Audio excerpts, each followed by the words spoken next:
अस्सलाम वालेकुम जी। मेरा नाम मोहम्मद रमज़ान है। मैं रंगकली का काम करना वा जो यतीमखाना है। सैलाब की वजह तो मेरा सारा समान बुरश वगैरह जितने भी सी सारे रुड़ गए ने, ਜਿਹੜੇ ਹੈ ਸੀ बिल्कुल बेकार हो गए ने। मैं बिल्कुल हत्थल हो के बेला घर बैठा होया। मेरे छोटे छोटे बच्चे ने, कमाई का जरिया सिर्फ मैं ही हाँ। कोई मेहरबानी मेरे उजारा वास्ते की जाए, कोई 8-7 हज़ार के मेरे उजार है जिन्ना च नैले वगैरह बुरश वगैरह है मेरे, मैं लैन की हसीयत नहीं रखता।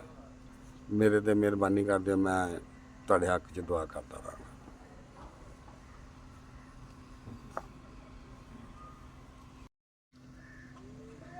अस्सलाम वालेकुम दा बहुत शुक्रिया, तुहाडी बड़ी मेहरबानी। तुसीं 5000 रुपया दिता, तुहाडा दिता कबूल करे। अल्लाह तुहाडे बच्चों की खैर करे, तुहाडी खैर करे, तुहानूं तरक्कियां और कामयाबियां खुशियां अता करे। अल्लाह इन्ना को देवे, तुसीं इंज ही बनते रहो। तुहाडा बहुत बहुत शुक्रिया।